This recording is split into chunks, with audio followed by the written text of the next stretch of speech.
नूतन सरकार गठन पर प्रथम करी बालेश्वर जिला गस्तरे आसिथिले राज्य उच्च शिक्षा क्रीड़ा और युव सेवा ओडिया भाषा साहित्य और संस्कृति विभागर मंत्री सूर्यवंशी सूरज मंगलवार भुवनेश्वर बाहरी संध्या समय रे बालेश्वर सर्किट हाउस ठारे पहुंचीबा पर सदर विधायक मानस कुमार दत्त पुष्पगुच्छ और उत्तरीय देई तांको संबर्धित करथिले। सहरर बहु संगठनक पक्षरु मंत्री को भव्य संबर्धना प्रदान करा जैतिला। सेठारे मंत्री बालेश्वर सहरर किछि बुद्धिजीवी विशिष्ट व्यक्तिंक सह विभिन्न विभागर कार्य को नहीं विचार विमर्श करथिले। एहा परे मंत्री एकाधिक व्यक्तिंक आपत्ति अभियोग मध्य सुनिथिले।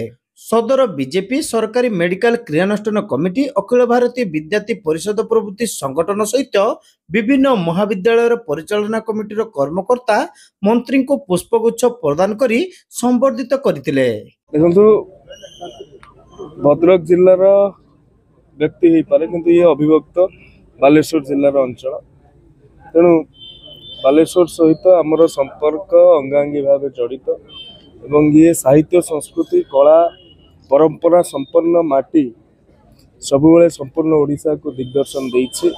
आपण जो कथा कहते केवल क्रीडार भित्तिभूमि बा क्रीड़ा को प्रोत्साहन नुहे फकीरमोहन यूनिवर्सिटी परी उच्च शिक्षा विभाग विशेष गुरुत्व बहन करुवा प्रतिष्ठान एठी अछि एवं जो कहते लोककला संस्कृति ये संपन्न माटी निश्चित भाव में सरकार यह गुरुत्वर सहित ग्रहण करेंगे एवं आगामी दिन में यार स्वतंत्र स्वरूप मान्यवर विधायक एवं अन्य विधायक माने जे बालेश्वर रहिले मान्यवर सांसद रहिले समस्तंकर सह मत निया जाय कार्य करा। एही अवसर में राज्य सरकारी उपमुख्य सचेतक तथा रेमुणा विधायक गोविंद चंद्र दास, सदर विधायक मानस कुमार दत्त और बीजेपी जिला सभापति उमाकांत महापात्र उपस्थित थिले।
चलो